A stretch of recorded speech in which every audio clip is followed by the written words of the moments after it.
Hey, David Brewster here, in Brewster's Millions of Rants, and this is the metal and classical connection. And I've actually been wanting to put this episode together for years now, and I'm finally getting around to it.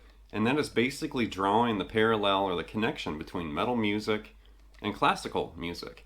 And for some of the viewers out there, you know exactly what I'm talking about or referring to. For other viewers, you might be scratching your head and thinking, what does metal have to do with classical? But there's a lot.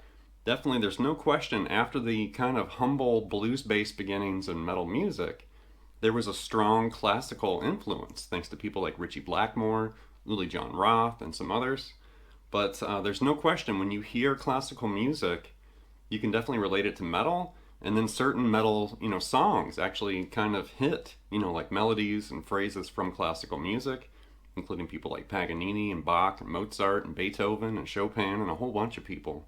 But there's no question the original composers of classical music, back in the Baroque period and classical period, were definitely the original metalheads. So the influence classical music has had on various rock and metal musicians definitely spawned what's known as neoclassical music, or neoclassical rock and neoclassical metal. And there's a ton of players, very important pioneers. I already mentioned, Ritchie Blackmore and Uli John Roth. Not to mention people like Wolf Hoffman and Randy Rhoads and Yngwie Malmsteen. But here's a list with a dozen essential neoclassical guitar legends.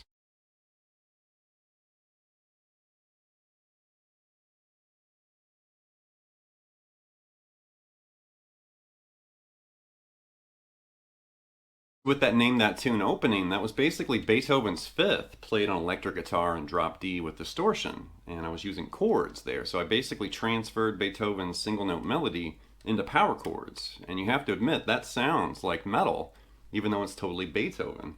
But I was doing just one finger power chords right there.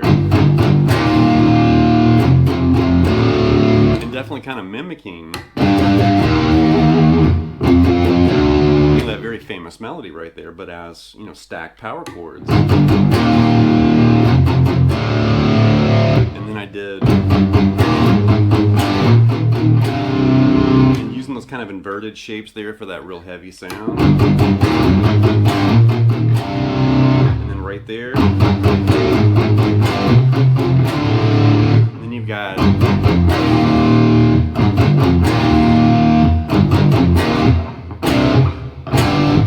super heavy, and that sounds like Metallica or some thrash band or whatever, speed metal or death metal or something. That doesn't really sound like Beethoven, even though it is. And I think it's the guitar, the distortion, but that's a great example of taking classical music, bringing it to the electric guitar, beefing it up with a bunch of distortion, and playing it more in a metal kind of fashion. And there's Beethoven moshing right there.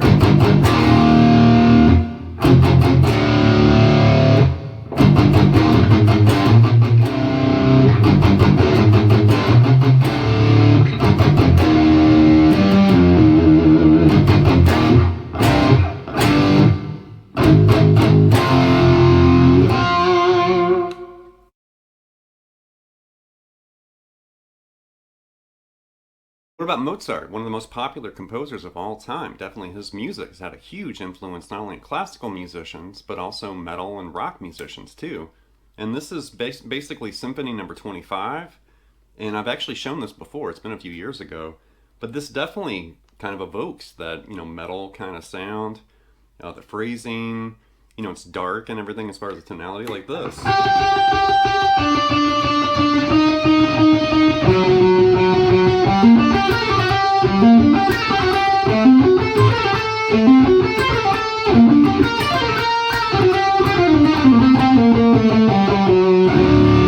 Something like that. And I'm basically hybrid picking octaves for that first part. I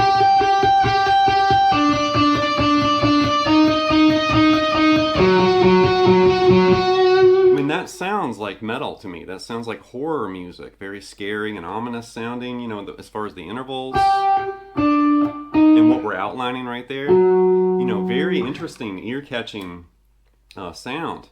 And then you're basically kind of playing with this G minor major 7 kind of sound. So it's implying harmonic minor right here.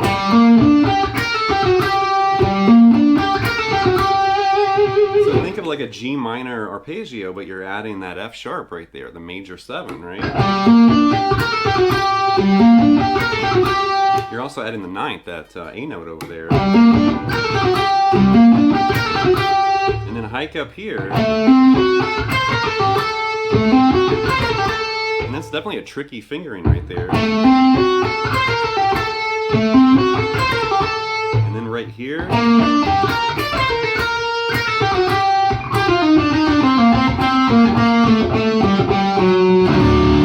Something like that. Totally shreds, and I love Mozart for sure.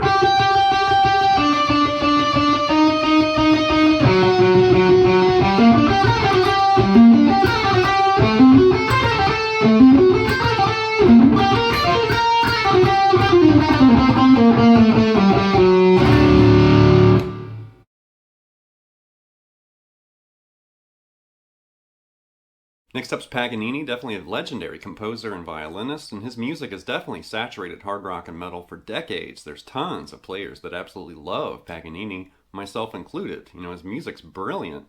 But I do have to point out the fact, unfortunately, there's a really bad horror movie attached to Paganini's name and legacy. It's called Paganini Horror from 1989. Leave it to me to recommend all these horrible horror movies. So this movie is trash. But if you like bad horror films and you're a musician, then I feel like you almost have to watch this, even though it really sucks. The sample I'm sharing here is from Paganini's Caprice No. 24, and I actually featured this in a Paganini 3-for-all episode that I made like 3 or 4 years ago. I can't believe I did a Paganini 3-for-all, but I did. And I kind of broke down, you know, some variations from Caprice No. 24. Definitely the movie Crossroads popularized Caprice No. 5, but this is Caprice No. 24, and if you haven't heard Paganini's 24 Caprices, check that out. You can actually find it obviously on violin, but check out people like Elliot Fisk, who's performed that on guitar, which is amazing. But Caprice No. 24 is something like this.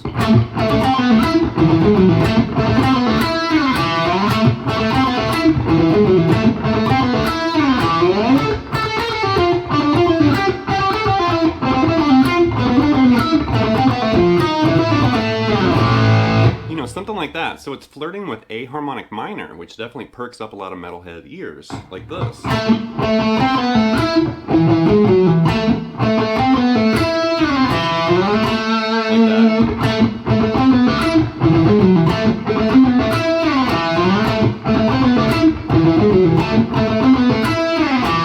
And then you're going to basically shift all the way up to this A right there.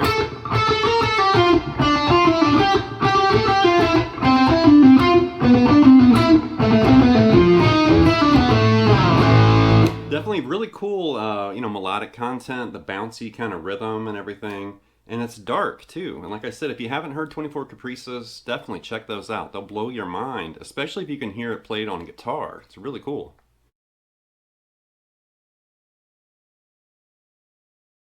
And finally, good old Bach. I mean, what would Spooky Season be without Toccata and Fugue in D minor? I mean, famously in Phantom of the Opera, and probably hundreds of other, you know, placements for that one piece. But I love Bach. Definitely lots of guitarists have kind of tapped into Bach's, you know, music and legacy. He also played lute historically. But this is like the Toccata, you know, section, but this.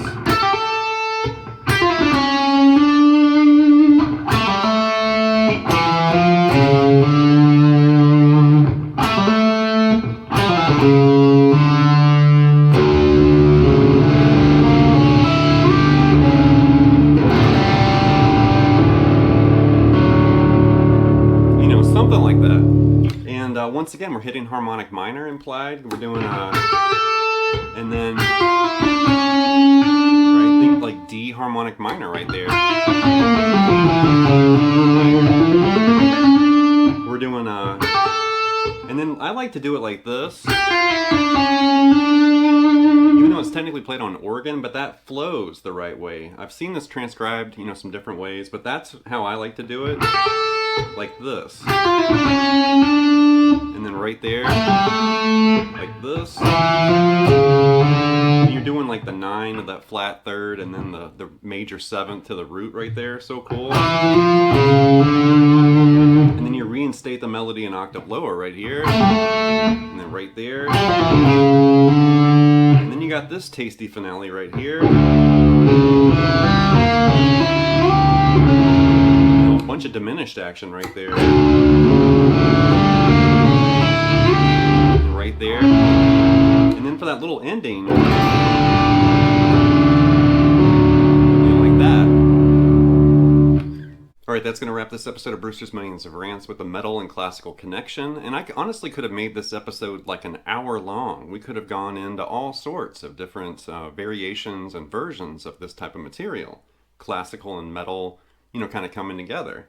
And keep in mind, you can definitely find classical themes and melodies hiding in metal songs. There's tons of examples of that. Except and Children of Bodom and a whole bunch of bands and guitarists, definitely tapped into that kind of thing. And then you have, horror films that include classical, music in their soundtrack. Not to mention the classical influence on, guitarists and hard rock and metal. It's everywhere. And, there are blues elements, that occur a lot in metal. But more often than not, especially the exotic sounds and those dark textures and sounds, it's coming from classical. And you can definitely hear it and relate it back to these, early classical composers like Bach and Mozart and Beethoven and the gang.